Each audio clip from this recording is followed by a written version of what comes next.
Hi there.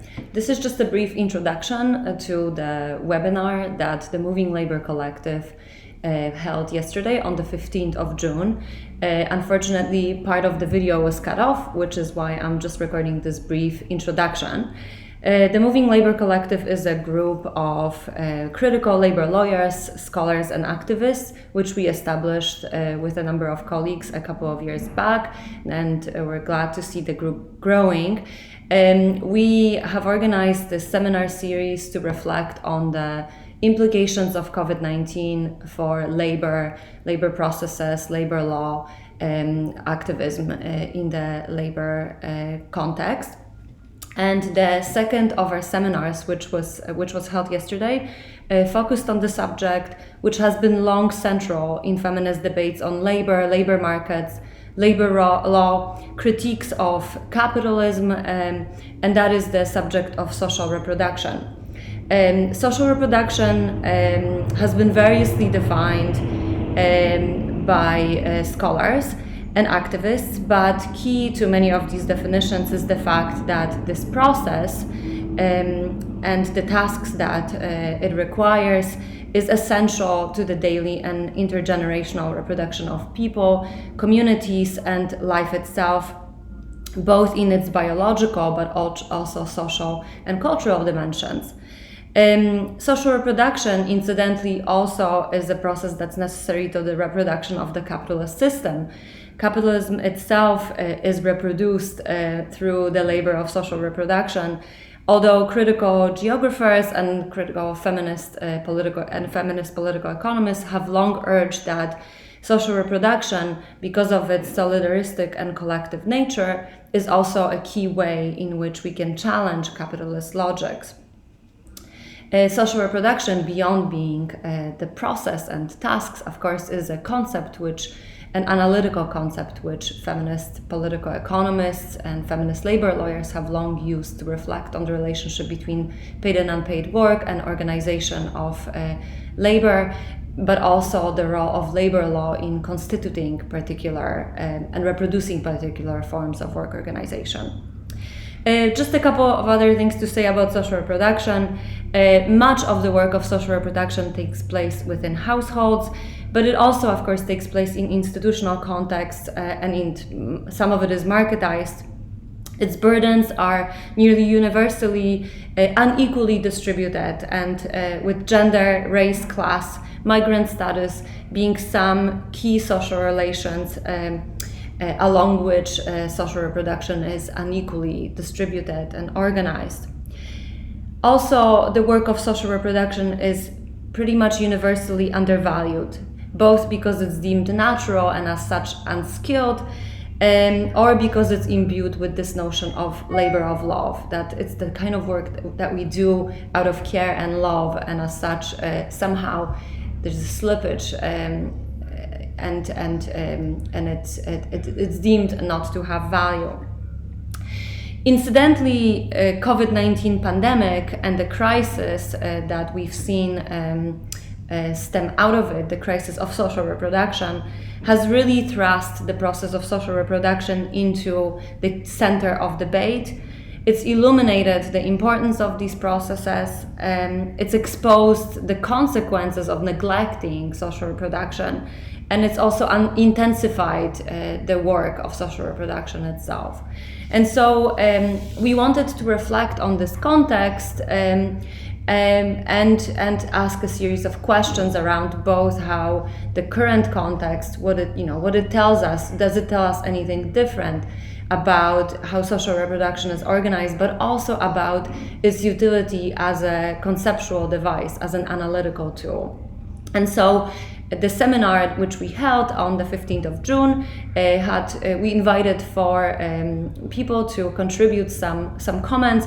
These are activists and scholars who've long engaged with social reproduction as a concept or with social reproductive activities.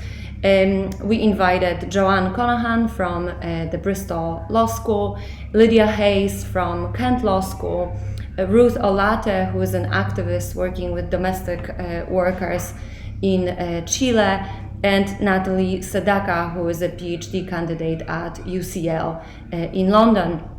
Unfortunately, Ruth Olate was not able to join us in the end, and so the panel proceeded with the three academics from the UK. I'm going to end my brief introduction here, and the rest of the video that proceeds is a recording of the session which we held. And I hope you enjoy it and that you look up Moving Labour Collective online. Thank you.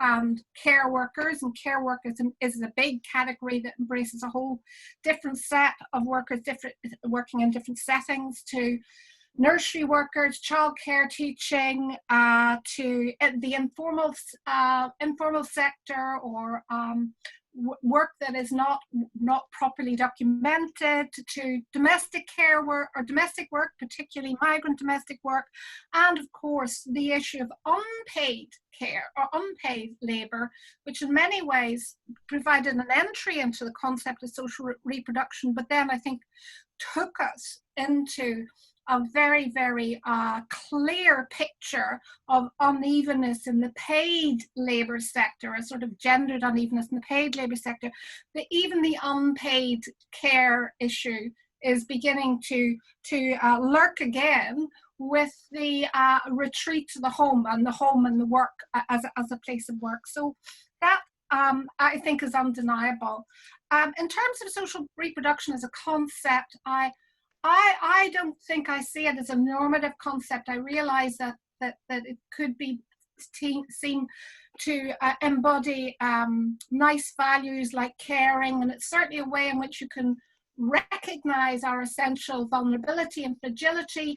But for purposes of my work, I tend to use it as a descriptive and analytical category, because I think within the context of the current environment, social reproduction is right at the heart of how capitalist exploitation is facilitated, in essence. So it's difficult for me to think about it as a normative concept, just referring to your broad description at the beginning, Anya. So I also think that a few more things just to say about the context of the realities of the ground, and then I'm going to get straight off, because as I say, it's not really kind of work that I do. Is one context is a generation at least of neoliberal governance and the impact that's had on increasing inequalities and huge shifts and changes in the paid work environment around social reproduction. Then within certain Western states, including our own in the UK, there's been a decade of austerity and tight public spending and a whole contraction of the public sector, which is suddenly back in the spotlight. So I think we need to bring the public-private dimension back into the sphere of discussion again quite significantly. And I was really enjoyed your analysis, Lydia, with Hannah, on the way in which politicians have kind of harnessed social reproduction as a part of their state propaganda machine, and the way in which the private has become the public again. So I really liked that.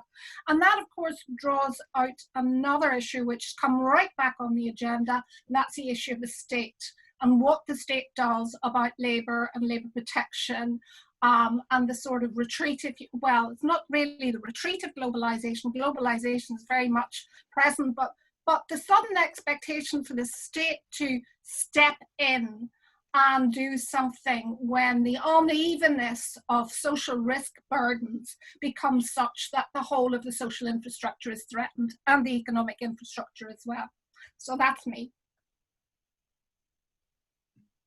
Thanks so much, Joanne. Lydia, if you want to go next.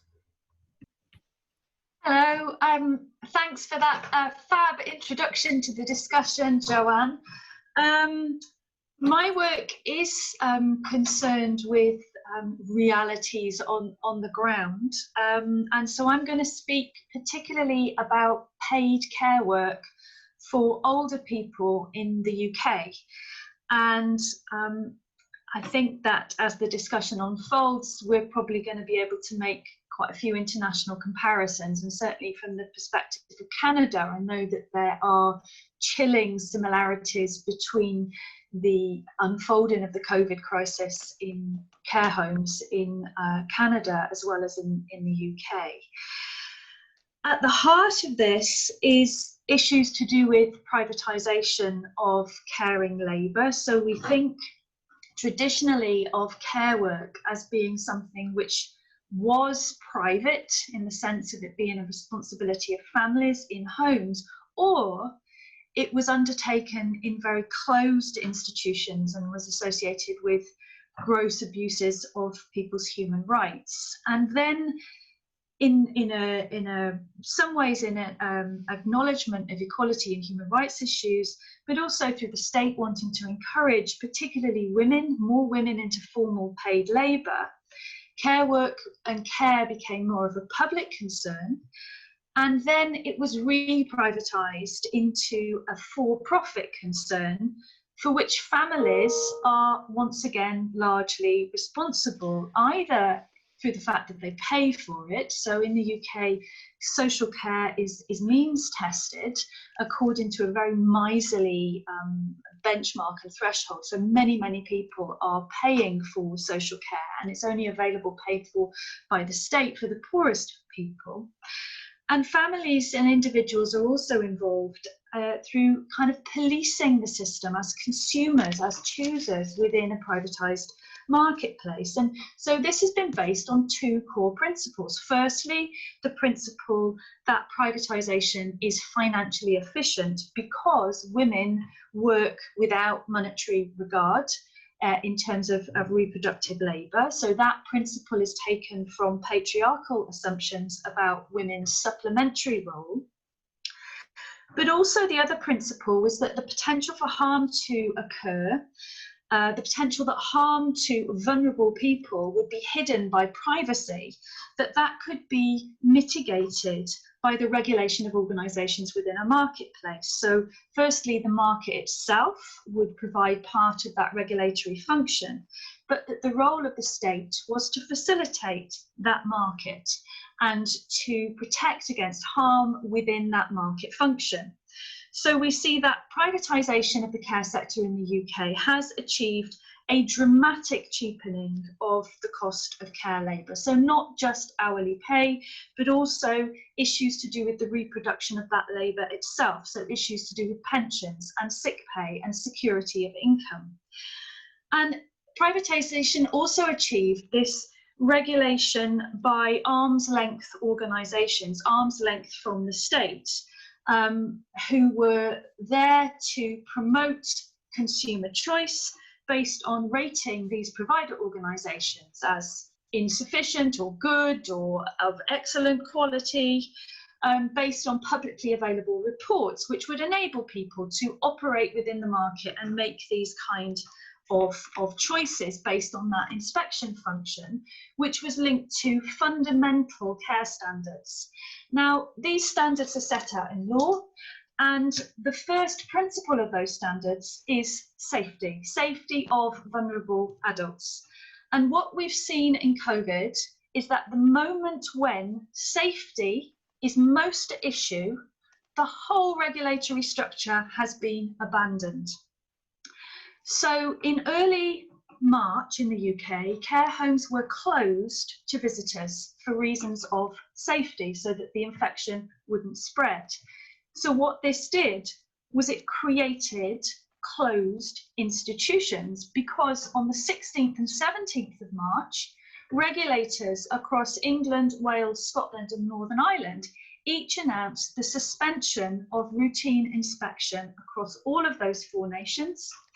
So this closure to friends and family to visit within these homes, the closure of the formal inspection route, has created conditions in which abuse and neglect can be hidden. Not only abuse and neglect of people who are using these services, but abuse and neglect of workers too. And it's this which is the kind of regulatory background against which we need to see the deaths of tens of thousands of elderly people in the context of COVID in care homes in the UK. We know that care workers, so social care workers in these kind of settings, are twice as likely to die as healthcare workers in our NHS systems.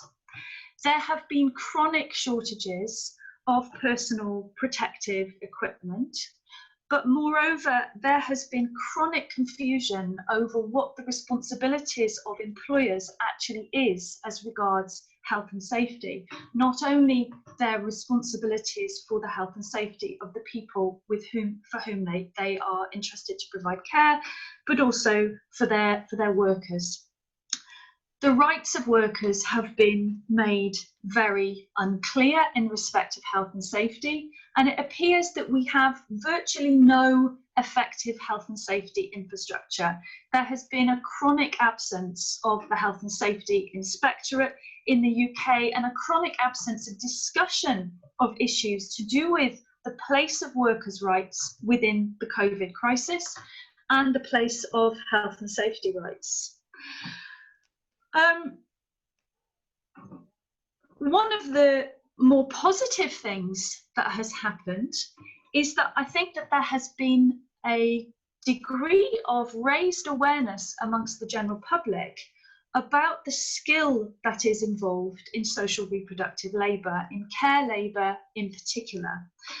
And that's something that I want to return to when we start to think about what the possibilities are within this moment. But the idea that care work can continue to be spoken about as unskilled, I think, is something that is open to challenge, because clearly this work is not unskilled and there is a greater awareness of that now.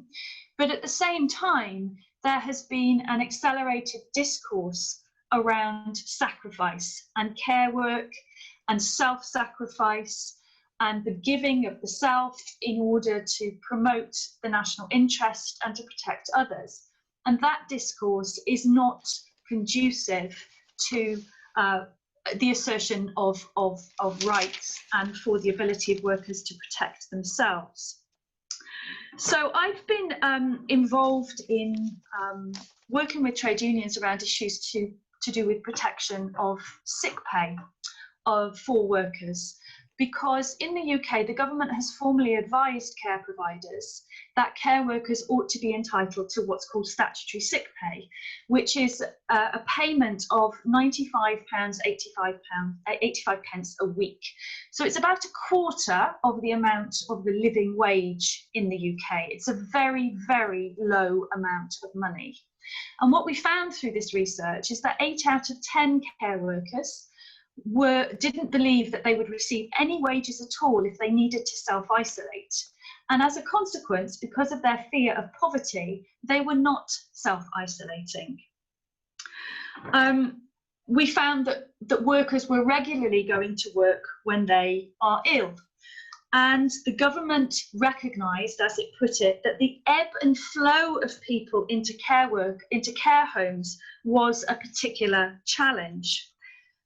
But what the research we'd done with care workers showed us was that patients were being transferred untested from hospitals into care homes, that there was no testing going on within care homes, no testing available to care workers, that care workers were being deployed across various different sites, and care workers themselves were very aware of this as an infection problem, and that care homes were unable to implement effective infection control policies, and that there has been a severe knock-on impact on care workers' families and fears about cross-contamination, even to the extent of lack of soap and hand sanitizer within home care services where people are going to visit in older people's own homes.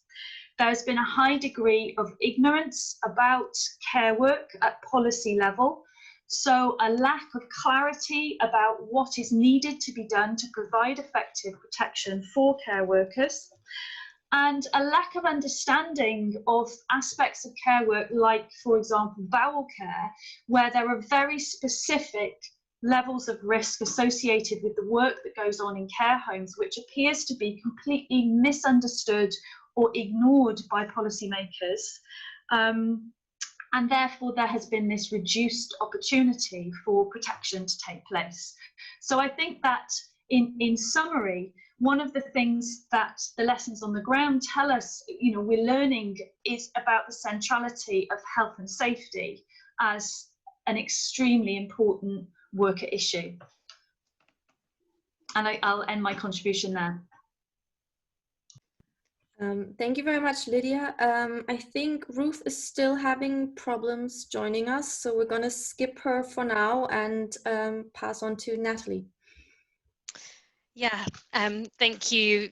Thank you so much for inviting me to speak. It's a great panel to be on. I do hope that, yeah, hopefully Ruth will be able to join us as well, as it would be really great to hear from her. But in terms of on the ground realities during COVID, of course, more broadly, we've seen during the pandemic an even larger proportion of activities of social reproduction being pushed into the home, with the closure of schools and nurseries, meaning children are at home or with their families. And although that's necessary in health terms, it's put much more of a burden of women in terms of caring tasks, and that's something that we'll come back to, I think, later. But what I did want to focus on in this part is really the situation of domestic workers and the impact on domestic workers who face really stark situations which range between kind of dismissal without any income replacement to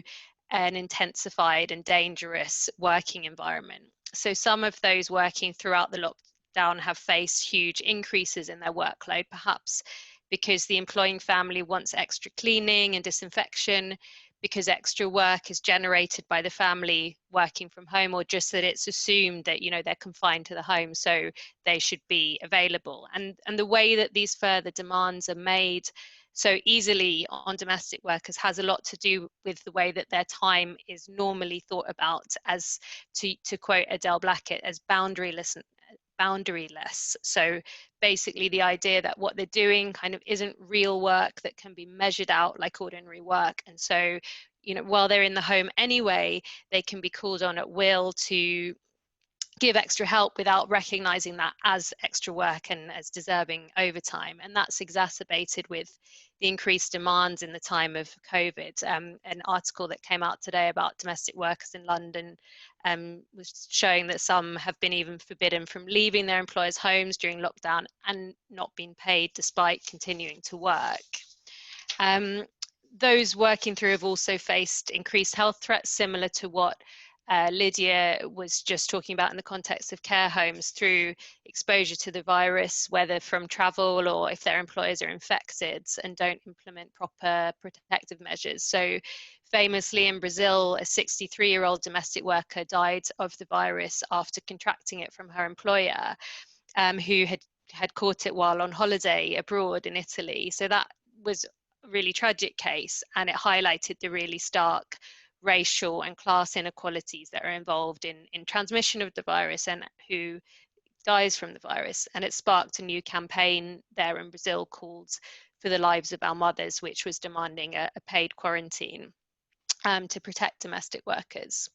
And then on the flip side, it's also the crisis has also led to a lot of domestic workers being laid off, either because employers don't want someone in the home, because they fear being infected, that the employers lose income themselves and can't afford it anymore, or alternatively because the worker falls sick or has symptoms and the employers, rather than provide sick pay, just dismiss them. Obviously, losing a job in the middle of a pandemic is really serious for anyone, but there's several reasons that it can be particularly disastrous for domestic workers. So first, they tend to fall outside the state provisions for income replacement. So for example, here in the UK, they're not likely to be furloughed by their employer. They're more likely to just be laid off. Those on visas can't claim state benefits because of the condition called no recourse to public funds. So it's fallen to organisations like the Voice of Domestic Workers to organise hardship funds, in that sense similar to what we've seen with sex workers. In Chile, Ruth would be able to speak more about this if she's able to join us, but the domestic workers unions are campaigning alongside the ILO Office for domestic workers to be incorporated into social security measures there. Secondly, for a live-in domestic worker, losing a job means that you will also lose your accommodation. Again, even more serious during a pandemic. And that in some countries, there's really stark scenes. So in Lebanon, a lot of Ethiopian migrant domestic workers are sleeping on the streets after being laid off because they actually want to return home, but they can't afford it. And then just third real extra issue is that losing a job can affect immigration status for migrant domestic workers. Often those visas are tied to their employment. So here in the UK, the visa is only granted for a 6-month period, which isn't renewable. So a laid off domestic worker with a short time left to run on their visa is then in the middle of a pandemic when many people don't want someone in their home anyway, having to somehow find another role or risk becoming undocumented and then exposed to the hostile environment. And the migrant domestic worker charity Kalayan, that I also do some work for, have requested concrete measures to help, but like suspending no recourse to public funds and automatically extending visas by 6 months. But the government has just completely failed to address these issues. So what really underlies the various experiences is a lack of value and rights afforded to domestic workers and others working in social reproduction. Okay, thanks a lot, Natalie. With Ruth still not being here, I'm just going to jump right into round 2. But if anyone has questions already, feel free to start typing them into the chat, and we will pick up on all the questions at the end of the 3rd round. So round 2 is conceptual and practical lessons. And the 2 questions that we sort of focused on are, how does the social reproduction lens help us understand the COVID-19 pandemic and its socioeconomic and labor effects? And does the COVID-19 pandemic shed any new light on the institutionalization of social reproduction and the labor required to carry it out in contemporary capitalism? And what are some theoretical and practical lessons to be drawn from it? Okay, over to Joanne. Hi. Okay. Well, I suppose I want to start with labor law. Labor law as a concept, as a discipline, as a community, as a project. And, you know, labor law's been going now as, if you like, a progressive legal regulatory project for some time.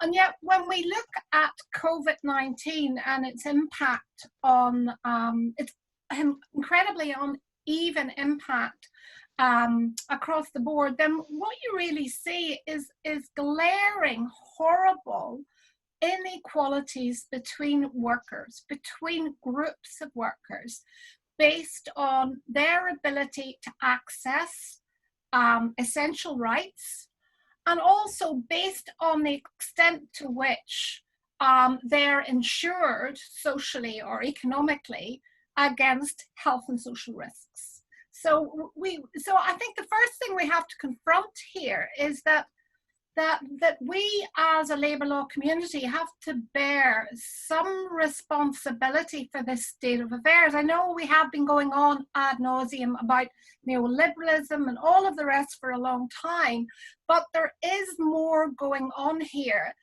And that's where the concept of social reproduction, I think, becomes so useful.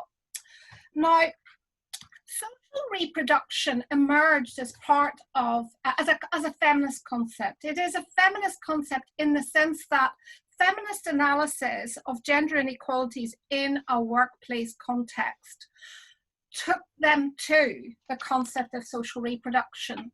But social reproduction is capable of encompassing and operating as an analytical tool that that interrogates not just gender inequalities, but is actually analytically vital to understanding the organization of the social organization of work, changes in the social organization of the work, the relationship between economic systems and practices and the organization of work, and indeed the relationship at both a national and at a global level. So for me, the value of social reproduction is not that it becomes a tool for feminists to use normatively to critique gender inequality in the workplace, although it can be done for those purposes, but because of its analytical and conceptual value, that it really sheds key light on the organisation structure with labour. And my beef with labour law for a long time as a discipline and as a body of scholarship has been its resistance to that idea. Its resistance to that idea. So, and its insistence on bounding labour law as a discipline within a very clear circle of what they call paid work and excluding, if you like, unpaid work in the home. But for me, focusing on unpaid work in the home has simply been a way of entering into the, if you like, the framework of social reproduction. The issue is not and never has been, you know, that we want unpaid female work in the home to be treated in the same regulatory way as paid commodified work in the market, but more that they are interconnected and interdependent, and that when we see that, then we begin to get a glimpse of why certain kinds of crises and problems emerge in a work, in a labouring practice context, and what their implications are for economic and social futures. So the social reproduction concept helps us understand the organisation of work and changes, and it's also, from a feminist point of view, it's a better tool to interrogate intersectionality. So if we use gender as our port of entry into an analysis of the social organisation of work, we do get to social reproduction. But if we use the social reproduction of work as your key entry point, then you get very quickly to issues of class and race in particular. So that, for me, is a very important value of social reproduction. The other thing I think that's really important about social reproduction is it throws up its relationship with a whole series of dichotomous frameworks by which we plot and chart work as our labouring activities, work as a sphere. And these include, as Lydia has mentioned, public, private, and that not just in the way that some of our work is privately funded and some of our work is state funded, but also private as in the home versus public as in the market. But they also include a whole series of other frameworks facilitated in particular by concepts of time and space. And Natalie in particular, I think, touched on the concept of time and the way in which domestic and care work, what we would call social reproduction work, doesn't lend itself to being commodified. It's not easily commodified. And one of the reasons for that is because the model of capitalism is a model of purchasing labour on a clock time basis. Okay, it's clock time or time discipline, as E.P. Thompson famously said, whereas an awful lot of care work is task oriented and it can't easily submit to time. It can't easily submit to the sort of working time norms. In fact, you can go further. I mean, even if you look at things like take abortion law and all our rules around gestation, and we define at this point you're entitled to an abortion, but at this point you're not, and at this point you're allowed access to maternity leave, but you're not. And the legislators try and fit that within a clock time framework, 28 weeks, so on and so forth. But in fact, even the process of gestation itself is task oriented. The baby comes when the baby comes, and therefore causes problems and gaps in terms of law's ability to encompass and confer rights on people. And actually, can I just throw in there something I should have mentioned before, is that another group that is being particularly significantly affected by COVID-19 and the inadequate legal framework that we have to support certain groups of workers is pregnant workers. Pregnant workers are falling through loophole after loophole, including loopholes generated by the state response, the job retention scheme, and all of that.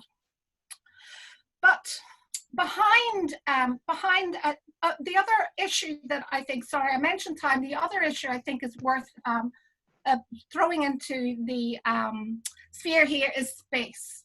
The way in which we have plotted the world of work in terms of a workplace that is and a work realm that is distinct from a family realm. And then again, if you look at social reproduction is a way in which you can penetrate those apparent boundaries.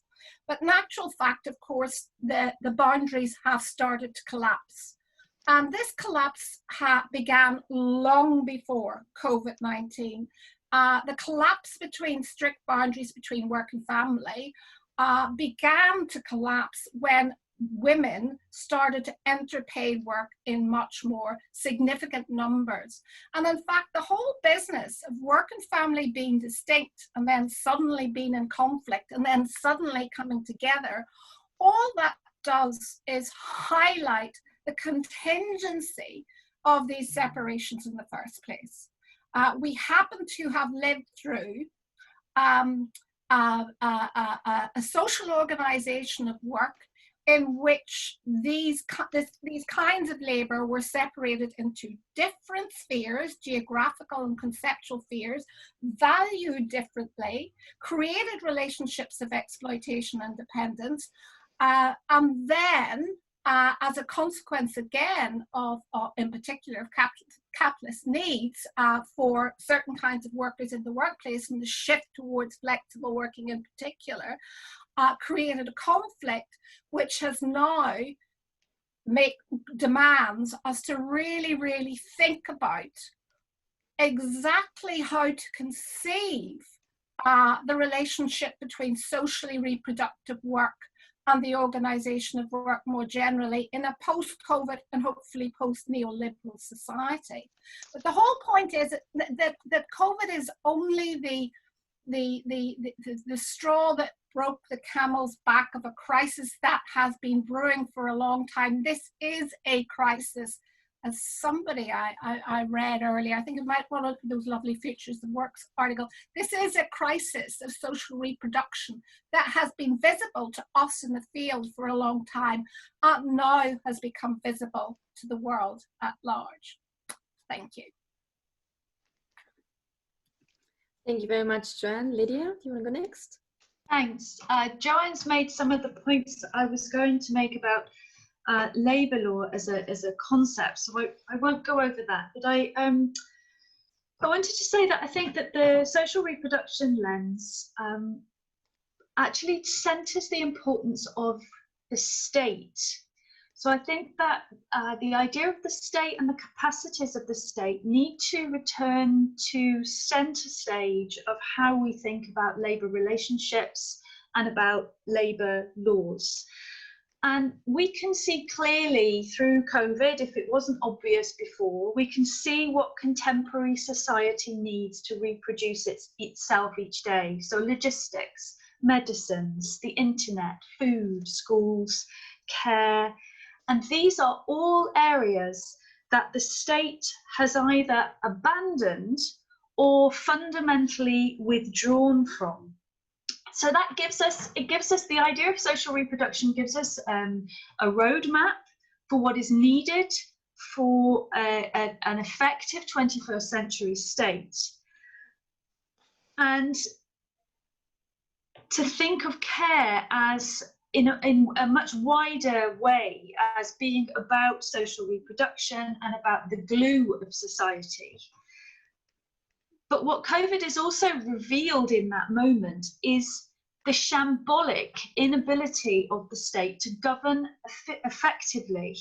And I think that we are still very much in the early days of understanding a catalogue of errors and corruption around embedding the private sector within strategies of governance in the UK. I mean, we're beginning to see how this is happening around issues to do with testing, and data collection, and these, that, you know, there are reasons to be extremely concerned about what was happening.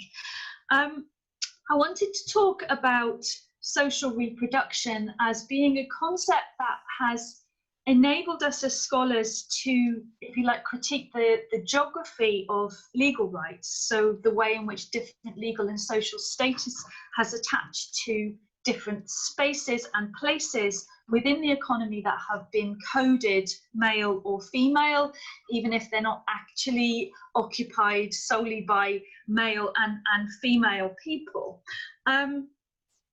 We've thought of the home as being a place without rights and the external workplace as a place with rights, but we see that rights are increasingly meaningless in the context of employment.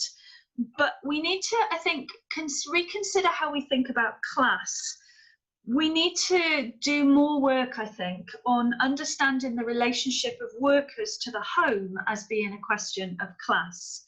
So we have a class of workers who, like me and many of us, I assume, who are kind of like post-workplace workers now, where employers are now able to extract value from our self-sufficiency of place.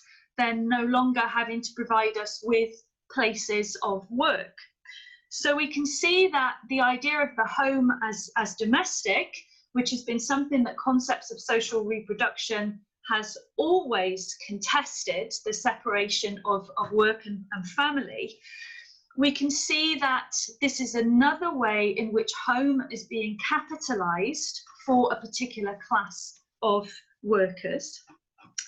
But that in collapsing this home and workplace demarcation for some groups of workers, we also see that the home and external work demarcation is much more marked for other groups of workers, where concepts of their encountering risk is associated with them needing to go outside of the home.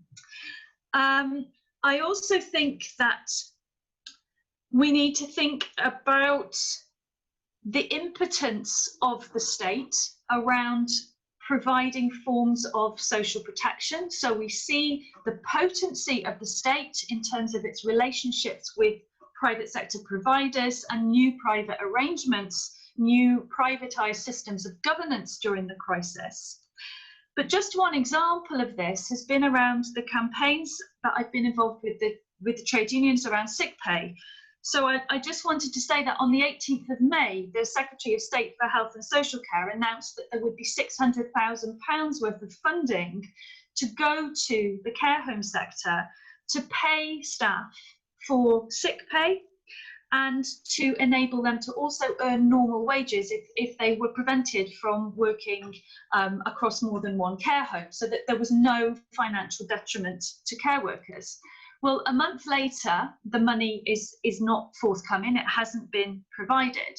And even if it were delivered to local authorities where it is supposed to go, the task of actually getting that money from the state into the bank accounts of care workers who are employed by private sector, thousands of different private sector organisations, is so complex as to think it's virtually impossible to achieve, except on a piecemeal workplace by workplace basis, council by council basis, where trade unions happen to be strong and have the ability to be able to lobby and campaign within local areas. The idea that the state is able to provide funding for sick pay, for this very basic element of social reproduction within the systems that we now have, seems like a fantasy land, because there are not the legal mechanisms through which that money can be made available and can be secured by workers, because they have no form of right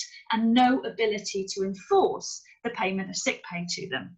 So I think that's another aspect where we need to think about the complete failure of the capacities of the state and what action needs to take place at that level to reclaim the capacity of the state. Thank you. Thank you, Lydia. Natalie? Yeah, thanks. So yeah, I would also say that the social reproduction lens is very relevant because ultimately it's about recognizing the value of the work that takes place in the home, not only in the home, but work that's invisibilized because of where it takes place, that's usually traditionally carried out by women and is often unpaid. As Joanne mentioned, you know, that's making a move away from this idea that we kind of discount anything that isn't normally paid.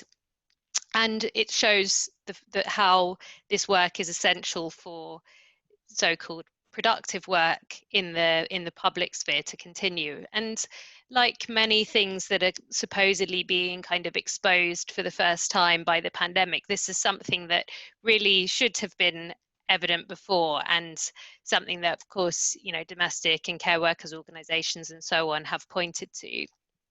So how I understand social reproduction draws well on actually feminist labour lawyers like my co-speakers on this panel, and also on theorists like Silvia Federici. So it's very much about exposing the artificial nature of the divide between what's seen as productive work that takes place in the public sphere and reproductive work in the home, and really saying that, you know, this isn't a natural division that as we might imagine it.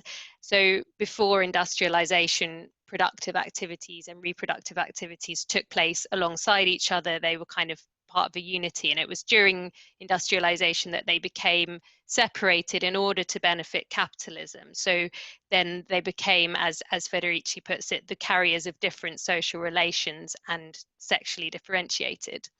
And that means that women's work comes to be seen as separate from the area where value, economic value is generated, and housework becomes transformed into this kind of natural attribute rather than being recognized as work, because it was destined to be unwaged.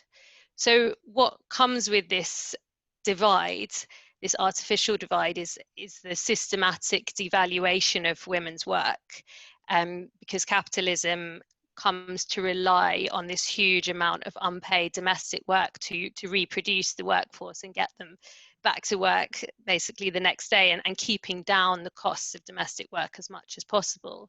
And we see that played out today partly, you know, in things like, and overlapping with some of the points that Lydia just made, the lack of state funding for care and other public services in many countries, so leaving more and more of social reproduction to take place in the home, or, you know, through private providers.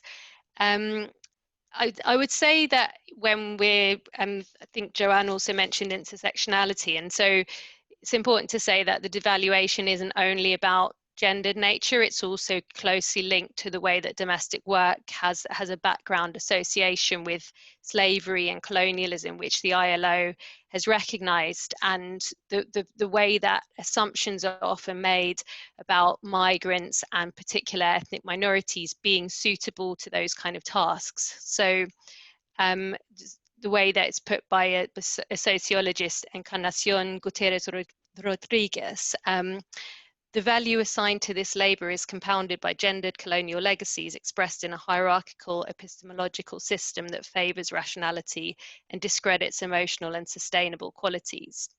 So what this is kind of saying is that the interpersonal skills that are involved in caring work are both feminized and racialized, and as part of that are not recognized as equally valuable or as requiring of skill as those needed in more professionalized and or more kind of traditionally male roles.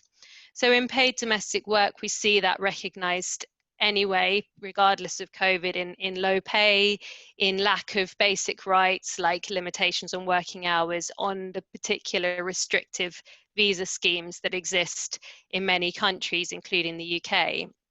And this pre-existing devaluation has been further intensified in the pandemic. So, for example, the lack of coverage for domestic workers and similar roles, so nannies, cleaners, etc., in coronavirus income replacement schemes in the expectation to complete extra hours without extra compensation, the lack of regard for the safety of workers, and the fact that, for example, here we have this concept of key workers, but that hasn't included domestic workers. And even when we see these very occasional small concessions on migrants' rights, so for example, around the NHS surcharge that was promised a few weeks ago, that's not extended to domestic workers, and that all reflects the way that these occupations aren't properly valued or viewed as real work, or at best are kind of misconstrued as being simple labour. And we also see that reflected then in the response to unpaid domestic work during the pandemic. So those with children in particular have a major increase in the amount of work, but which mainly goes on to women, but often with the expectation that they will just carry on more or less the same paid work from home. So the idea that this would be possible while you have more intensive caring responsibilities, again, is a kind of reflection of, you know, lack of recognition that it's real work. So yeah, so countering devaluation, I think social reproduction is key, because it's about proper recognition of this work, whether it's paid or unpaid, the fact that other work couldn't take place without it. And yes, to some extent, it's become a little bit more difficult to avoid that reality through the pandemic. So as Nancy Fraser recently said, the unpaid bill for social reproduction that has been accumulating for decades, if not longer, is more and more apparent. So yeah, for this unpaid bill to be met, the key is really better rights and recognition for workers in socially reproductive areas, and a broader acknowledgement of the value of care and the need for proper investment in it. Thank you so much, Natalie. You're already alluding a little bit to where our third round is going. We're looking at the pandemic and inequalities, its threats and potentials. So the questions we were sort of thinking about were, does women's disproportionate amount of domestic care work during the pandemic force us to rethink certain gains in women's equality, especially when we look at them through a race and class inequality lens? And what transformative potentials, but also threats, are inherent in the present moment? Joanna, if you want to go first again?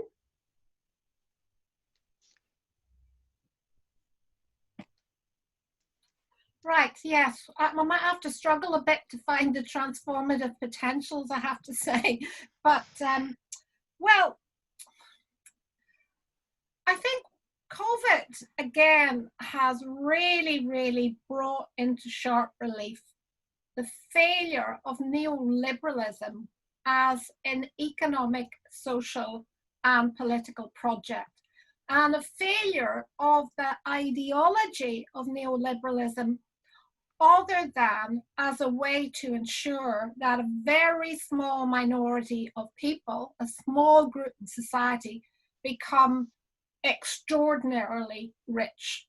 So what you have is, you know, you have your shift to industrialization, which Natalie referred to, and then you have, you know, that creates a whole sort of conflict between industrial workers and capital, which is played out in the 19th century around time norms and space norms, and then you get the 20th century settlement, which is the welfare state, and the notion that states have to take on a certain amount of the social risk in order to keep the sort of show on the road. And what is happening at the very same time as that's being embedded, you have the beginning of the neoliberal project, because neoliberalism began, gave birth, you know, before the Second World War in terms of its thinkers, and then emerged as a political project very much in the last 3 decades of the 20th century with the Reagans, the Margaret Thatchers,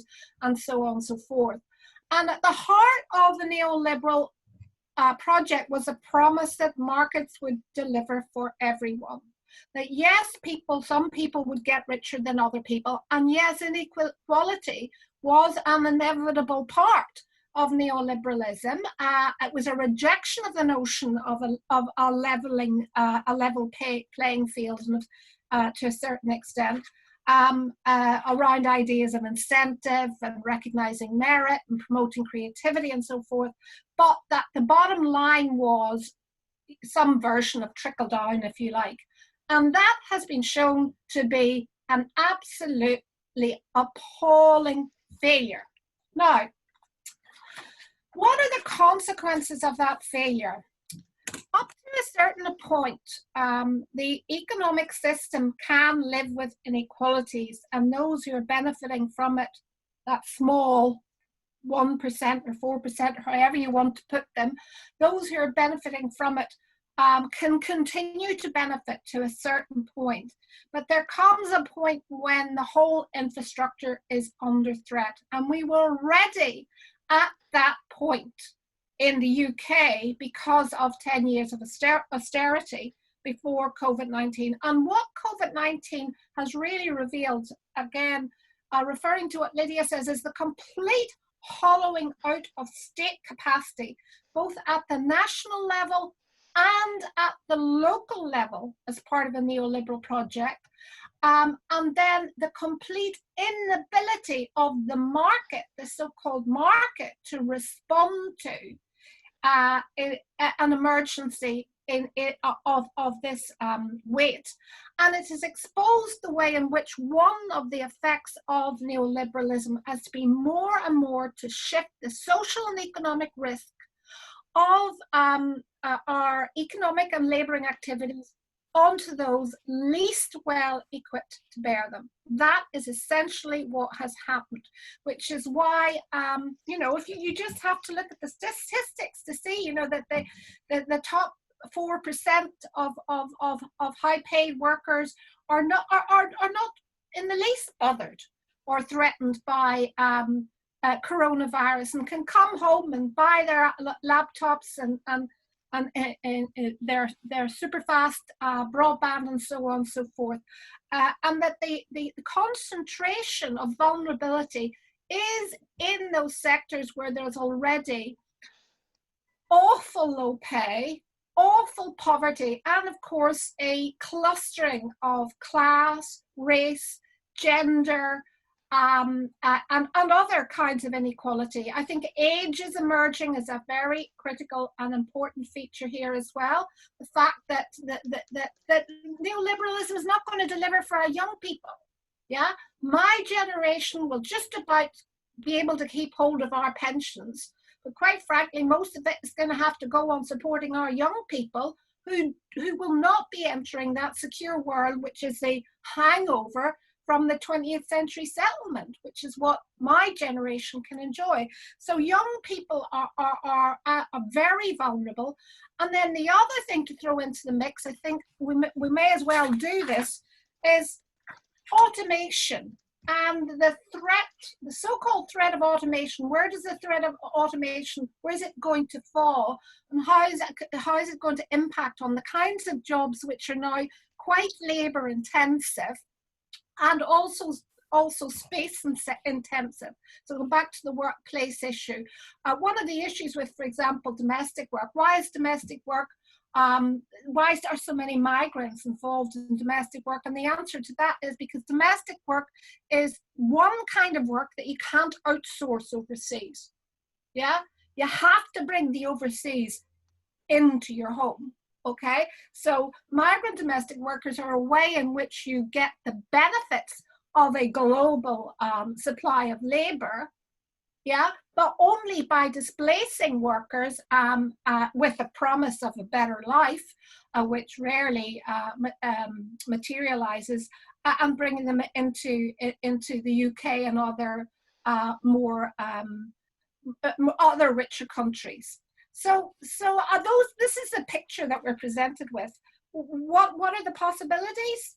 And I could also talk about unpaid labor in the home, but I'm not going to, although I think we all know what's going on there. I think unionization, this is a moment for unions, yeah? It's a moment unions are under threat as part of, because people are turning to unions, but employers are more and more chary of them. There's evidence of resurgence of union bashing activities, but at the same time there is also increased unionization in some contexts. So this is a moment for unions. It is also a moment for reconsidering health and safety as a key issue of work, which is the point that Lydia makes and with which I entirely agree. Health and safety has re-emerged. And thirdly, we have to think about social risk. We have to think about the whole debate at the end of the 90s about the knowledge economy, the new economy, the fact that we were all going to bear our own social risk because we'd all have a portfolio of marketable skills that we would be able to sell. And some of you probably don't remember that discourse, but I do. It was the promise of the new economy and knowledge work. None of that has come to pass. So we need to rethink the role of the state. And finally, and this is my very last point, it is very easy to dismiss feminism and to dismiss issues around gender because the version of feminism that is on our TV screens and in our newspapers is a very middle class, mainstreamed, liberal version of feminism, which is in itself in no way tied to the realities of gender's implication in the deepest forms of poverty and exploitation. If you want to get to issues of poverty and exploitation, gender is a space or a lens that you have to use. It's not the only lens, but it's a critical lens. But there is a tendency nowadays to think about, oh, the woman problem has been solved. Well, I'm not talking about a woman problem. I'm talking about the way in which gender as a social relation operates to structure inequalities. And if we want to understand inequalities in general, including race, including class, then we have got to understand gender as a social relation and take it seriously. Thank you. Thank you so much, Joanne. Lydia, you want to go next? Hi, thank you.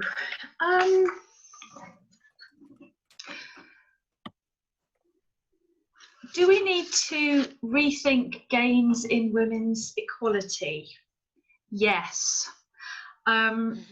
Gains in women's equality are under serious threat and have already gone into reverse. We are facing a calamitous rise in women's unemployment because of issues to do with the decimation of the retail, the hospitality sector, the tourism industry, the airline industry, and so I think the failure of our government in the UK to reopen schools, its unwillingness, I'm not suggesting that children should be put at risk, but its unwillingness to consider other ways to rethink how schools could be, the provision of, if the issue is to do with social distancing, the provision of school in community settings, in hotels which are empty.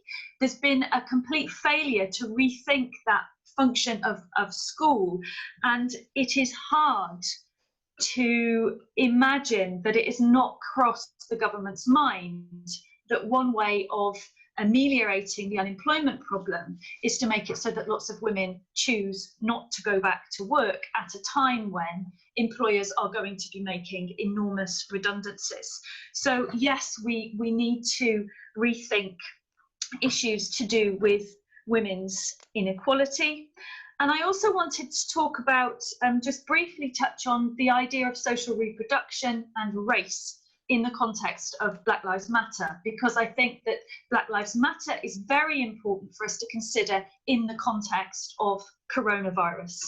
And so the idea that these issues have risen to the fore and the way in which issues to do with Black Lives Matter and engagement on issues to do with race and resistance to issues to do with race is happening within the context of coronavirus. And we need to do lots of thinking about that, I think, from a labour law perspective, because of course race is intrinsically linked to social reproduction. It is a relationship of subordination which is socially reproduced through particular practices, many of which are related to work. So that was something that I wanted to add to what Joanne had said about gender equally, in terms of, you know, a feminist approach to think about race and gender as relationships that are socially reproduced.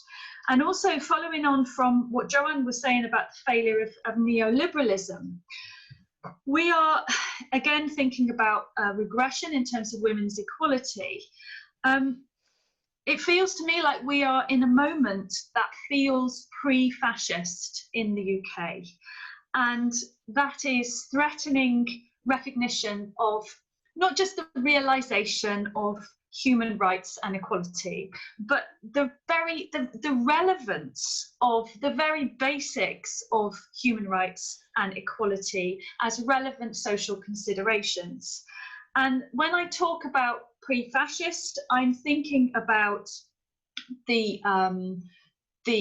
ease with which our political leaders lie, and repeatedly lie with complete ease. It's become normalised. The contempt for journalists and for the role of the media, complete disregard for the rule of law, which we saw in the UK, in Italy, or particularly around Brexit, which has continued in terms of the operation of the government, and the polarisation of debate, incitement of division, the centralisation of executive power, the rise of nationalism in an atmosphere of social fear, popularist leadership, and allowing, indeed even sacrificing, people with illness, people with disabilities and older people in pursuit of the national interest. You know, we can see this taking place under the lens of coronavirus. And so perhaps that's something we can discuss, but this is certainly how it feels to me. And so this idea of the breaking down of relationships between the state and the people, and labour law as being one of the factors which at previous historic times of crisis, labour law emerged as a mediating factor of relationships between capitalism, the state, and working people. That's very much in a state of social flux.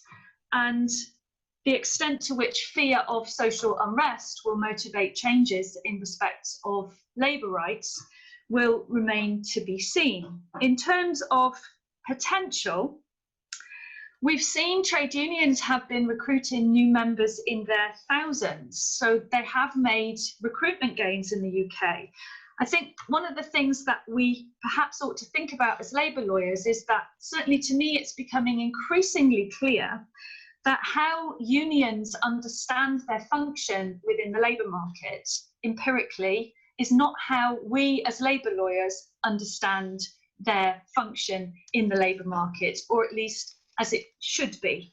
So at this time of crisis, we have not seen trade unions emerge as representatives and voices for working people in a way that perhaps our standardised version of labour law and our aspirations of labour laws think this is the space that trade unions ought to fill. I think to date, we have not seen that happen. So I think that's something interesting that we might explore as labour lawyers about this actual role of the trade unions in this moment. I think this moment is necessary for us to fundamentally rethink. It's a time for radical ideas. I don't know what those ideas are, but things like the universal basic income, like the 4-day week, those ideas don't seem to be so wacky in the face of in terms of how they're received by the public. Indeed, we've seen in New Zealand that these ideas have been publicly discussed and that they've not immediately been thrown out, and that people have been receptive to ideas about changing established norms of work.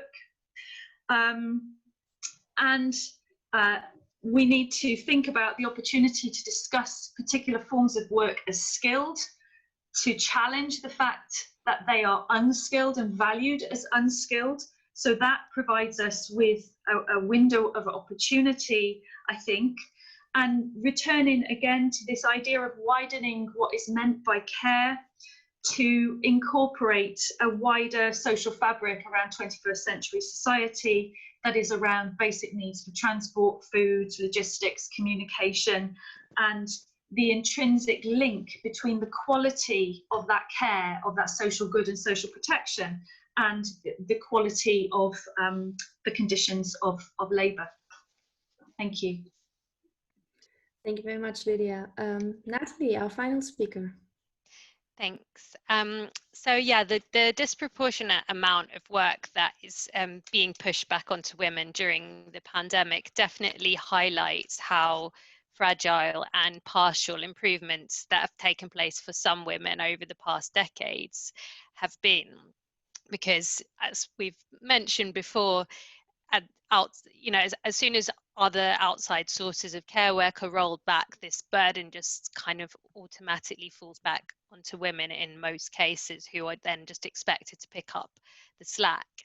And so it's obviously really worrying, and I think that everything that's just been said about, it's being quite convenient for perhaps women not to be wanting to go back to work to help the unemployment crisis and so on.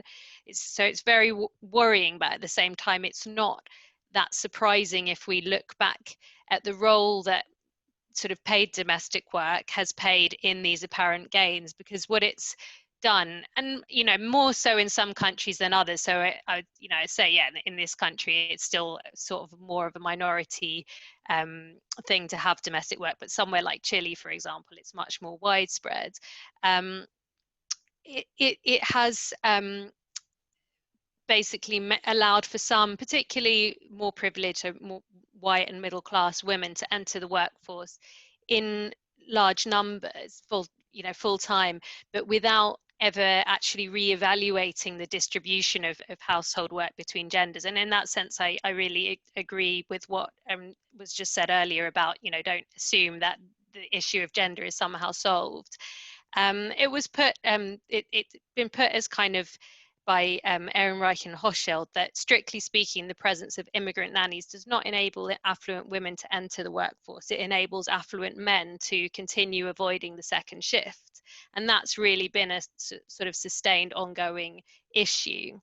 At the same time, that kind of support has obviously been far less accessible to working class and ethnic minority women, who've then had to struggle with other ways to balance work and caring demands. And again, that all those issues and the linked issue of Black Lives Matter is incredibly important. And it's probably perhaps most pronounced for migrant domestic workers, who generally are unable to bring their children with them to the country where they're working, so they're then kind of separated on a long-term basis. And I think a big part of the problem goes back to the cultures of excessive working hours alongside a lack of proper provision for social reproduction. So even the classic 9-to-5 working day was kind of based on a traditional male breadwinner model, where there would be like a full-time wife at home supporting them. And Joanne's written previously about, that's more of a historical creation than a reality anyway. But either way, it's if it ever existed, it's very outdated. You're much more likely now to have two people in a household, both working 50, could be 50, 60 hours a week. And it just becomes really difficult to sustain other areas of life. And then, we see it again, as has been mentioned, a major lack of investment in socialized solutions for childcare, but wider sections of public services as well, because of austerity and financialized capitalism. So the question then, whether there's scope for transformation in any of these areas, and one of the speakers in last week's seminar of this series mentioned, you know, it could be a time to say enough is enough. We need a new balance in terms of working hours, and I hope that it will go that way. But my fear is, in this context of large-scale job losses, which we unfortunately probably will see in the worst affected countries like the UK, that you will continue with the kind of polarization that we've seen. So some people out of work or underemployed, so, you know, picking up shifts in the gig economy and so on, and others who remain in full-time work, just having more and more excessive hours. So I guess, you know, the other potential, which, you know, I've mentioned a bit before as well, is perhaps based on the new valuing found for care work. So Ai-jen Poo, who's a domestic worker organizer in the US, has written that the pandemic has led to something that her organization had sought to create for decades, which is mass public awareness about the importance of care work.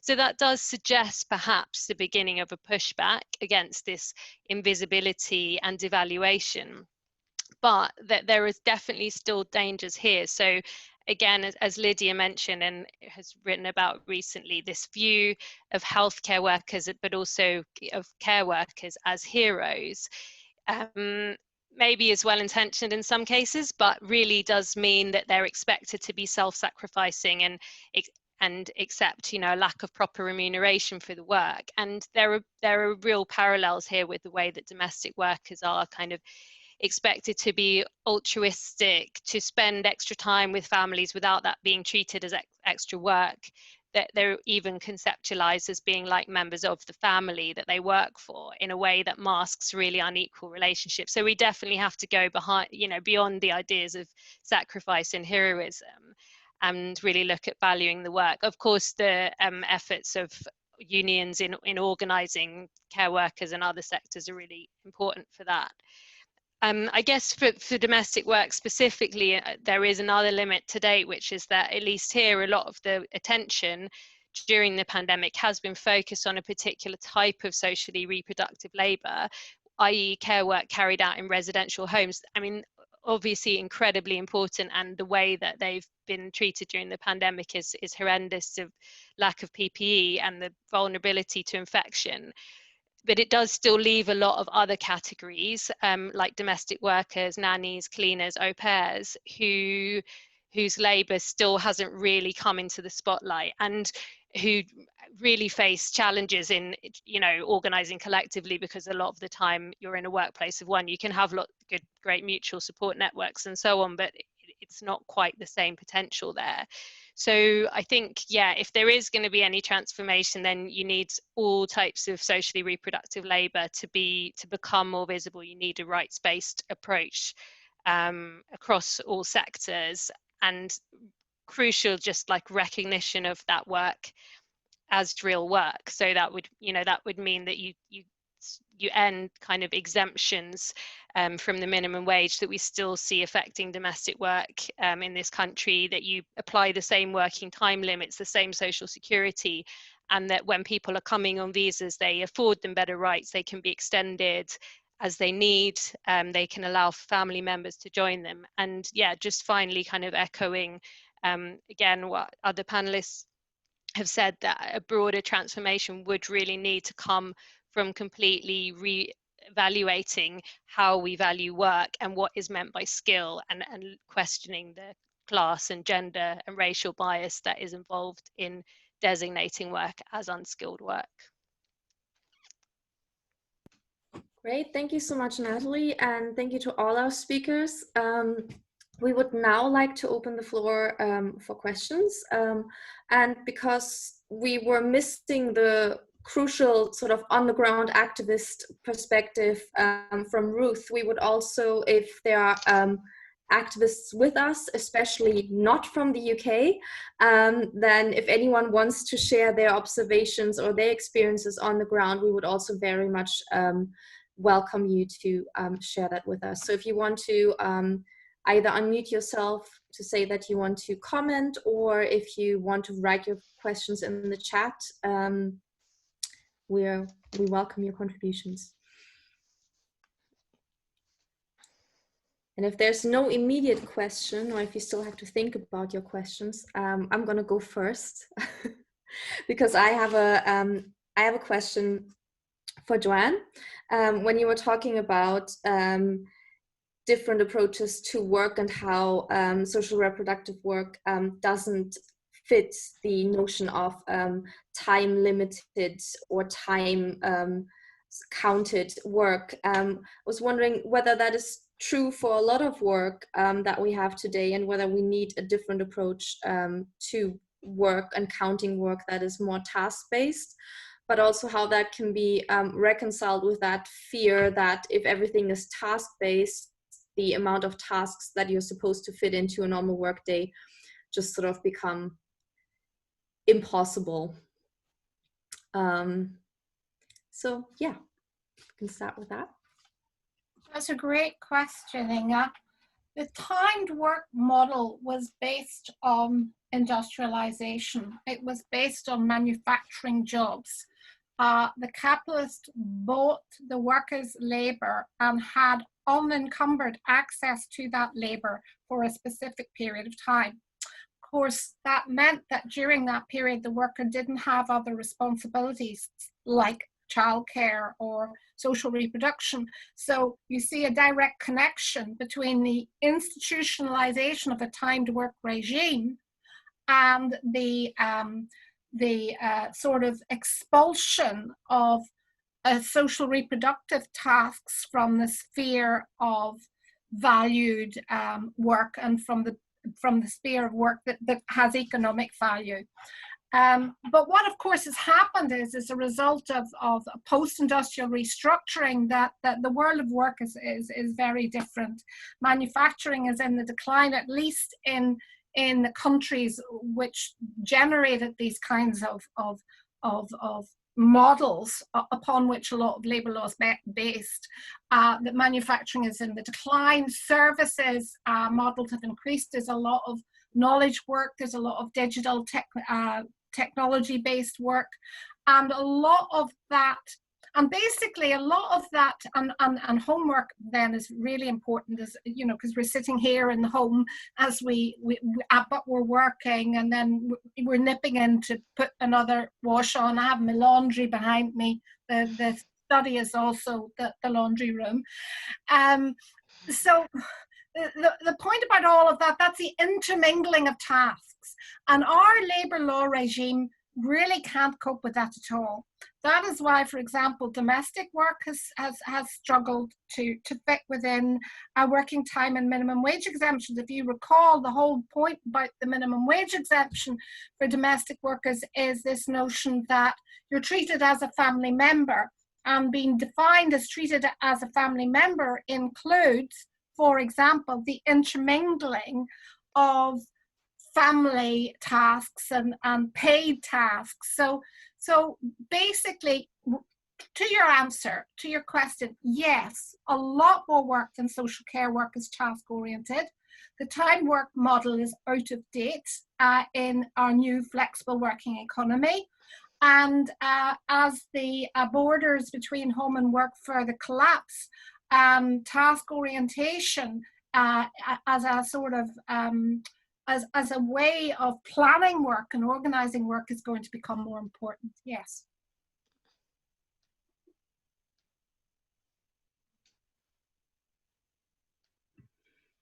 Okay, we have a question from Akinyemi. I hope I'm pronouncing that right. Can you maybe unmute yourself and ask your question yourself?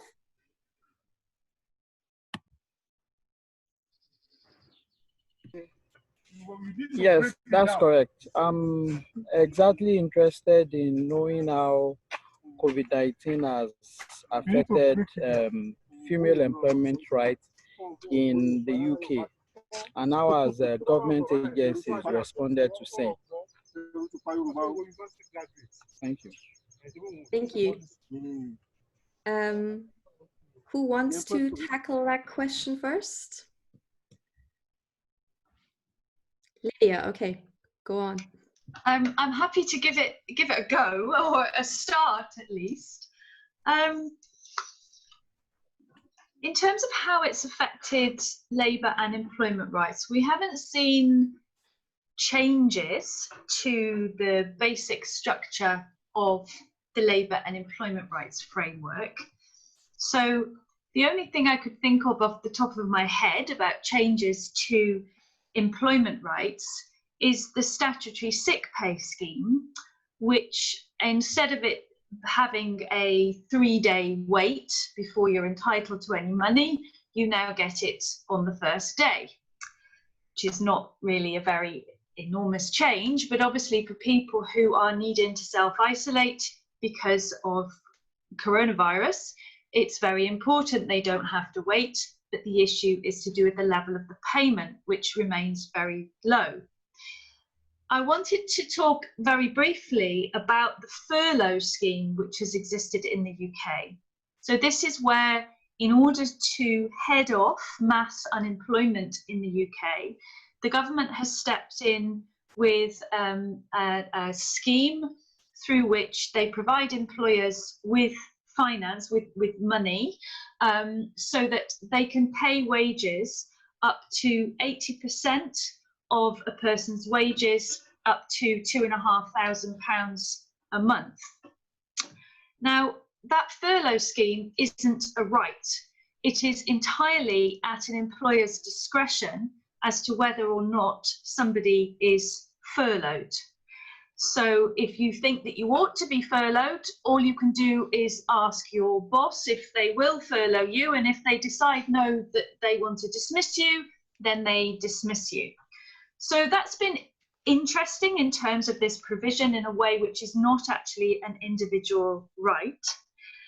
And I think we would see it as being a very masculinized form of support, because the type of flexible part-time labour in which women would be involved are jobs which in the main have not been furloughed. So the furlough scheme has attached itself to sort of more traditional, standardised, male, regularised employment arrangements. There's also been a very interesting focus on providing income for self-employed people. And there are huge numbers of self-employed people in the UK. So this has been a very interesting development, and it will be interesting to see how this develops in the UK, because the idea that people are self-employed, they are entrepreneurs, well, that's been completely busted by the fact that the state has stepped in to underpin self-employment earnings. One of the interesting aspects of that is that people who haven't been declaring their earnings as self-employed workers for the purposes of taxation will have lost out enormously, because it's on their declared earnings that they've been able to reclaim monies. And so this issue of taxation is starting to bubble away a little bit in relation to support for employment, because we're starting to see that firms which have taken advantage of government support for their activities as employers are also hastily making redundancies, and that firms who have not paid any tax in the UK are asking for government bailouts, and that's starting to get prominent. It's happening in the care home sector, where the large care home providers who have paid no tax want bailouts from the government because they've got low bed occupancy. We're also seeing this huge hoo-ha going on in respect to British Aerospace, which is also to do with government support for workers provided through the employer, not directly to the worker, but through the employer, and the employer hasn't been paying corporation tax. So that would be my answer to the question. Maybe other people have got other things they can think of in terms of impacts on employment rights. Oh, maybe, yeah, just to follow on from that. So it's kind of similar point in terms of who is in and out of these two schemes that we have in the UK. And apologies, but I don't know that much detail about EU states outside of the UK. But I think it comes back in a way to the theme of this seminar as well. And one area that we were sort of maybe asked to talk about but haven't gone into so much is sex work. And of course, with sex workers, you can see quite well why a lot will not have, you know, done a tax return, because, you know, the legality isn't always completely clear. In some cases, you know, there's issues with legality and so on. So that's an area that's been left really vulnerable, but it's, you know, it's kind of the sharp end of a series of occupations that, yeah, are less formalized, are more likely to be done by women and or migrants, ethnic minorities, and so on. I guess, I mean, as Lydia said, there haven't been any direct changes as such. So thinking about what other kind of big issues have come up, one has been kind of interest in this provision in, I think it's section 44 of the Employment Rights Act, about, you know, the right to leave a workplace that isn't safe. And that's quite an important right in a lot of ways, but it also comes up against the problem that we have a really restrictive framework for strikes and industrial action. So unfortunately, that unions are a little bit restricted in how they can use it, because if you sort of say to a group of workers, oh, you should all head off the job because it's not safe, that could end up being what would be deemed as an illegal strike action. And then, yeah, finally, just the kind of I guess the situation of pregnant people and just disabled people who need to shield and so on. Again, statutory sick pay's already been mentioned, but there have been a lot of other kind of, you know, debates about whether they should be furloughed, whether they should be on statutory sick pay, etc. So I guess just, yeah, there's been more focus on the more vulnerable people perhaps in the labour market, but there haven't no kind of really significant sweeping changes to labour law as it stands. Great, thanks, Natalie. Joanne, do you want to add anything to that question? Nope. Okay. Rosa has kindly volunteered to say a little bit about the situation in Puerto Rico. Oh. Yes, if you would like, I could offer the experience we've been living here. Puerto Rico is a colony of the United States. We are subject to all the plenary powers of Congress, and also there is an imposed fiscal control board that is in charge of all our fiscal matters, and it has been incredibly difficult for the people to be able to request and have any type of remedial legislation to our workers' rights and to our fundamental rights. And we're living in a very serious situation here. We began a lockdown on March 15th, completely improvised. So there was no time for trade unions or public sector unions to negotiate, to enter into bargaining agreements, specifically for the COVID situation. So there has been an incredible mismanagement from the government part. And as to workers' rights or domestic work rights, it's appalling. The only legislation that has been passed is to give private sector employees 5 additional days of sick leave. So the problem in Puerto Rico is that almost more than half of the population live in poverty.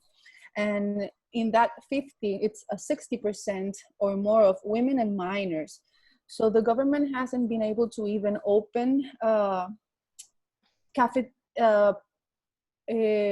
school cafeterias, which is the public school cafeterias, which is usually the way in which most of our minors are fed. And up to this day, they were taken to court and they still haven't opened, even though there's the final judgment as to that they have to open and abide with that.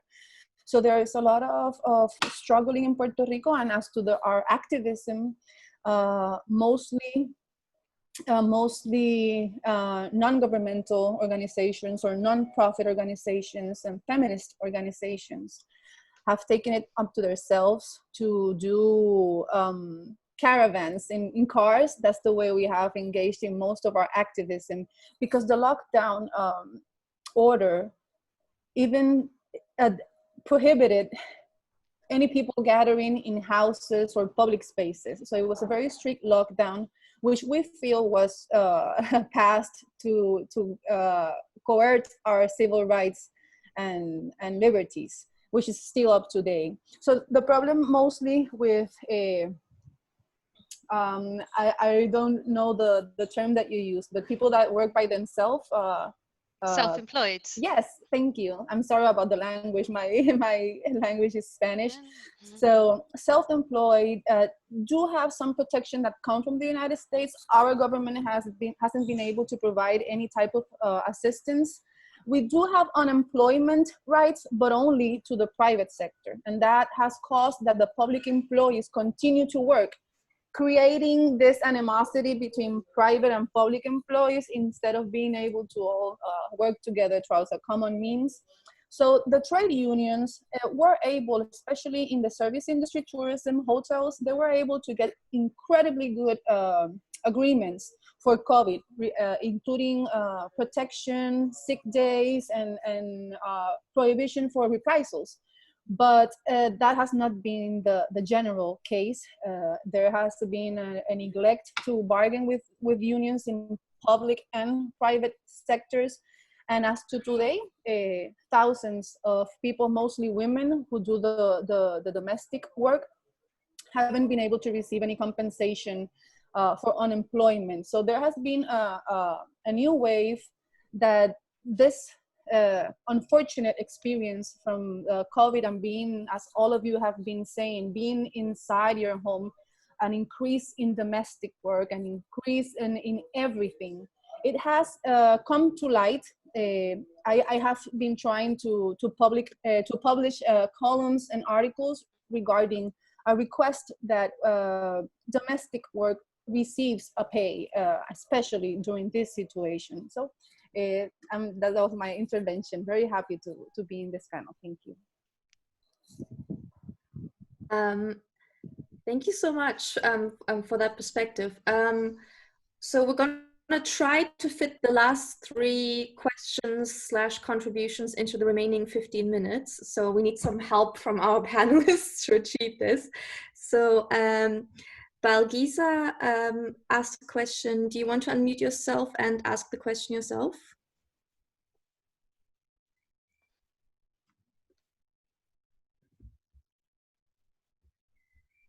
Nope. Okay. I'm just gonna. No, it's all right. You go ahead.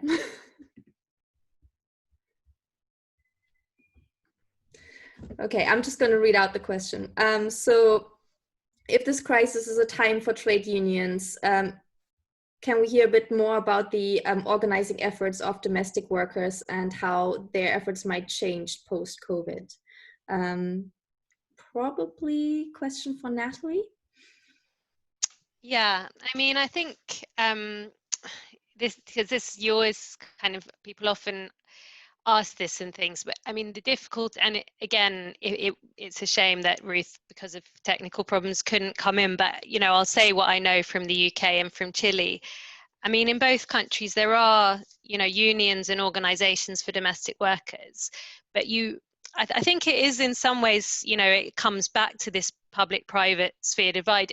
You can't kind of put the same model of collective organizing when the standard size of a workforce is 1. It doesn't kind of work in quite the same way. So I'm not in any way, you know, and it's very different in care work. And I think someone from the, you know, audience has just said that they can speak about that, and I'd actually, you know, read their article about it as well, and that's something else entirely. But in domestic work, there are organizing efforts, and they're really important, but they're not quite the same. It can be things like, so in Chile, the union there was really instrumental in pushing to ratify the ILO Convention on Domestic Work, and then bringing about a series of changes, so a big piece of legislation that changed and equalized or partly equalized a lot of domestic workers' rights. And where they didn't, they're now continuing to campaign to better the rights that weren't completely equalized. And they they do other work like education about rights and how to stand up for your rights in the workplace. Here in the UK, you have two main organizations, Calayan, which is an NGO, and the Voice of Domestic Workers, which is a union type organization. But again, a lot of it is sort of support, is pushing for reforms, is highlighting the situation of domestic workers, and is doing kind of mutual support or support activities like information about rights, like even basic things like English classes, because people don't necessarily have full English when they come here. So I think, yeah, it's really important, but it doesn't lend itself to kind of thinking about organizing in a really classic way. Great, thank you very much. And Alison volunteered to say a little bit about the barriers in the UK from a care worker perspective. Yeah, thank you for today. I've really enjoyed it, and it's really helped get a few things clearer in my head. So hopefully this will help my organising. So I met Lydia through trying to organise in the care sector in the UK. We've had loads of struggles around appropriate PPE, long hours, pay, sick pay, furloughing. So, we're kind of facing all of that. I've been recently trying to start a kind of rank and file trade unionist kind of cross union pressure group to kind of bring carers in around different kind of terms and conditions, and it's really interesting to see the kickback from that. So even just posting online about this is what we deserve, we do hard work, etc. I've been called a bad carer, I shouldn't be in this profession, you're doing this the wrong way. So there's that real entrenched feeling of we do this because of altruism and that we're heroes, and that's in the workforce itself, which is one of the barriers. But also we go home and care we go home to our parents, our kids, etc. So actually having people in the workplace kind of doing the lead work is really difficult, and to kind of keep up that motivation when we've been smashed continually for so long. But hopefully there kind of are opportunities. I also kind of wanted to mention something which is kind of quite personal, but around emotional labour of care. It's been really difficult, holding people's anxiety and holding people's fears and carers' fears when you've got your own. And I really think that that's impacted on my personal relationships, going home to my partner, going home to my my washing, going home to my parents who just want to hear that I'm okay. And I've really found that a real struggle to hold all that kind of emotion. And it not obscure, I should feel angry and that's okay. But it's kind of coming out in different ways. And I think, that kind of leads us to, the kind of opportunities. We've heard a lot spoken about, the skills of care, and how, this could be a transformatory kind of thing around,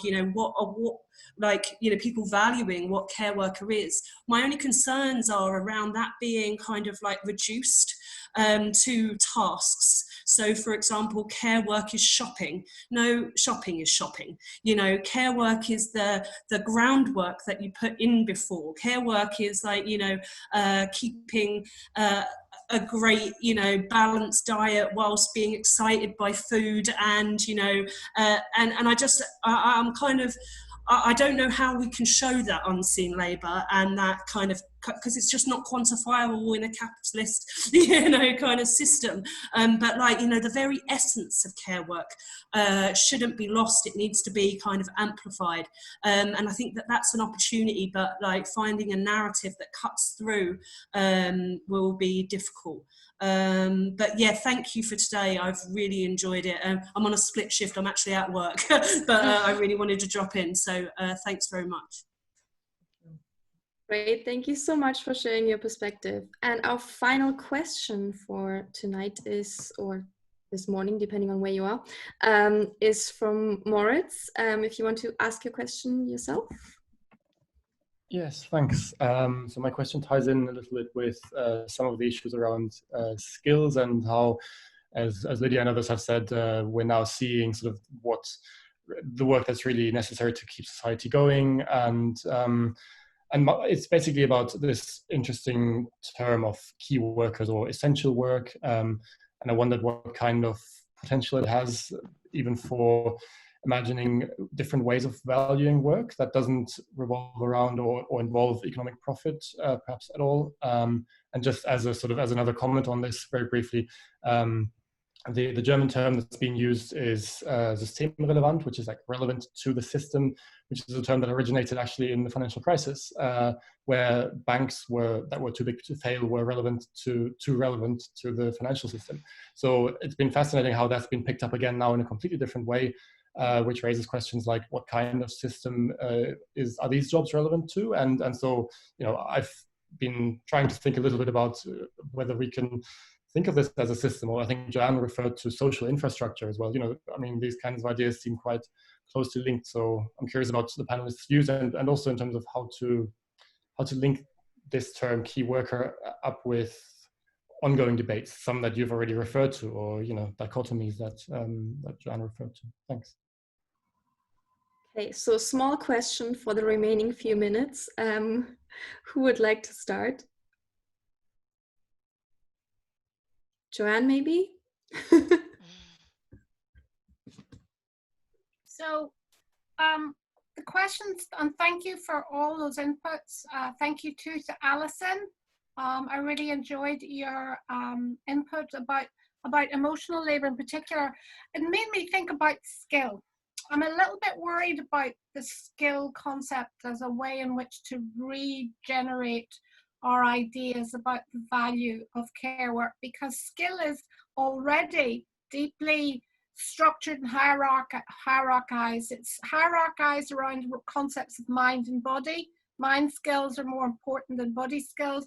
And within body skills, it's hierarchized to value physical strength more than dexterity or those kind of skills.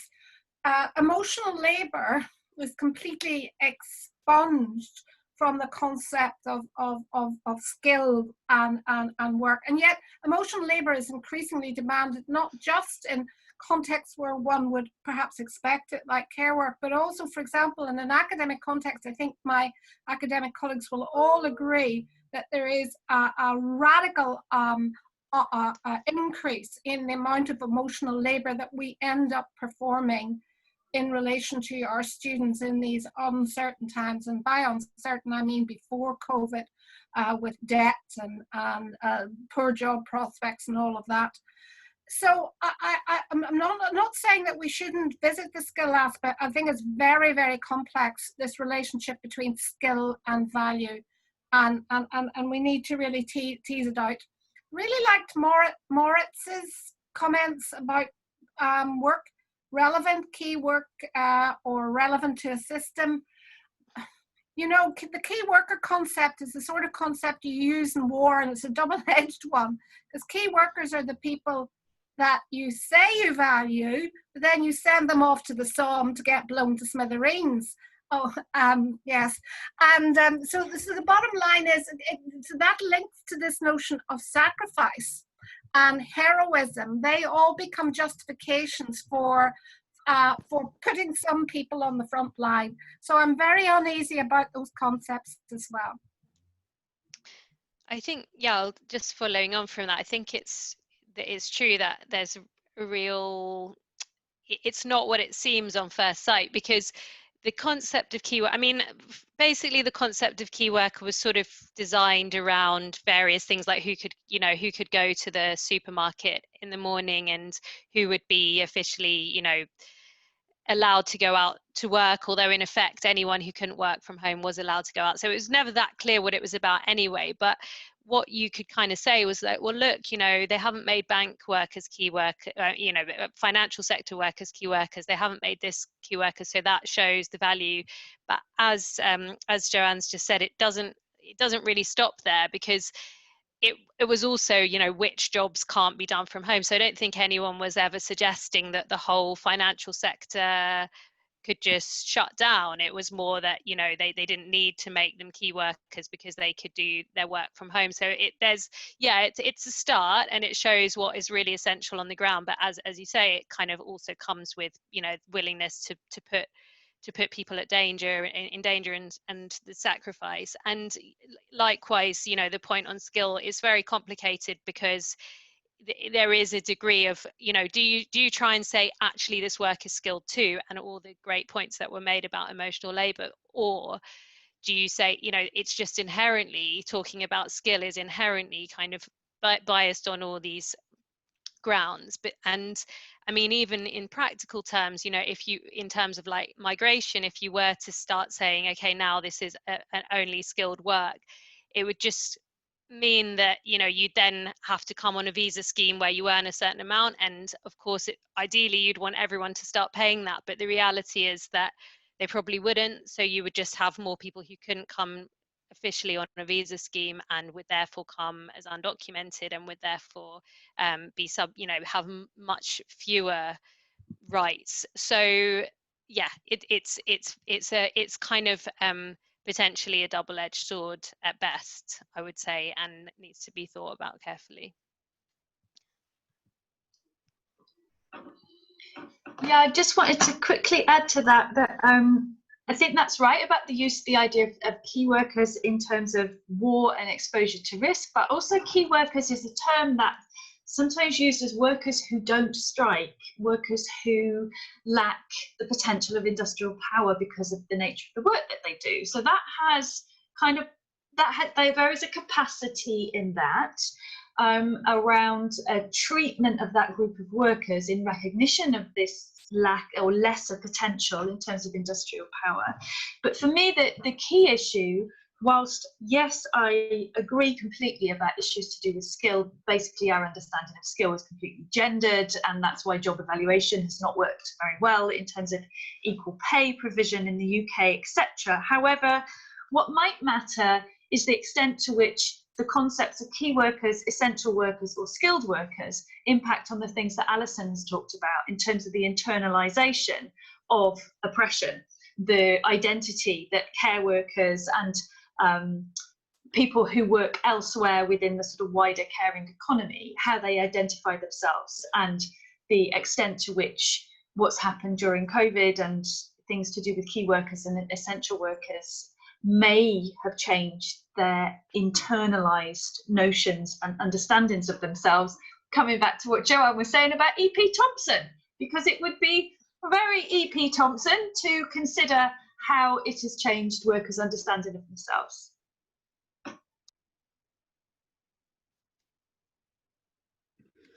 Great, thank you so much. And at this point, I would like to thank our three speakers, everyone who participated and asked questions, and especially Alison and Rosa for spontaneously sharing their perspectives. And thank you all for a great discussion, and we hope to see you next week for the third rendition of the Moving Labor Collectives webinar series. Anya, do you want to say something about next week's session? Sure, I can just briefly talk about the session, but before I do, and I'm very mindful of the time, so I don't want to take time because we have gone over time already, but I just wanted to say also from myself, thanks so much for all these contributions. It's so interesting, and I think, you know, a signal really that we need to continue talking about this a lot more, because as I said at the beginning, this is an opportunity to reflect again on a concept and that we've been talking about as feminists, feminist labor law scholars, for quite a long time. And in some ways, it's a story of "we told you so" when it comes to, you know, the kinds of crisis of social reproduction we see currently. But of course, it's not a first crisis that we have seen. COVID is hardly a first crisis. And Lydia talked about, Natalie talked about Federici. Federici, you know, writes about the early crises just as much as Polanyi had. So it's, I think it's you know, there's so much more to be said, even though we've already had such a rich discussion from my colleagues, for instance, here at Carleton, who work in the developing world context, and both with people and activists who are located there, but also scholars who are from there, would also say that, you know, many of the things we've said, even though they are extremely rich, are also still limited because we're operating still by reference to welfare states and kind of state responses. And of course, in some developmental contexts, welfare states are either nascent or never became kind of instantiated in the same way. And so the responses there in that context are also going to be very different. And the actors that activists and scholars can call upon will be different ones too. This is by no means a critique of what's been said, just a suggestion that, you know, obviously there's so much more to be said about this, depending on kind of the context we are addressing. So I just wanted to say thank you very much again. Next week we will be meeting again on Monday at the same time to reflect on the relationship between labor and kind of ecological sustainability, and kind of reflection on how this pandemic again is perhaps a preview of what we may be dealing with down the line as ecological crisis becomes much more something that more people experience. Again, in some communities, ecological crisis of different sorts have already been ongoing. So it's again one of these conversations that, you know, we're using the pandemic and the current context to reflect on obviously discussions that have already been ongoing on also experiences that in different parts of the world have been already felt. And then the following week, we have one more session on the labor of love, reflecting on academic labor. But we can provide a little bit more detail about that next week. And those of you who are interested, we will circulate the poster for that as well. So once again, I just wanted to say thank you very much. Apologies that we went a little bit over time, but we really appreciate all the contributions from people we've invited, but also those of you who contributed as well. So yes, thank you again, and we hope to see many of you next week, and to communicate about MLC, but also you know, research, activism, other things. Thank you very much.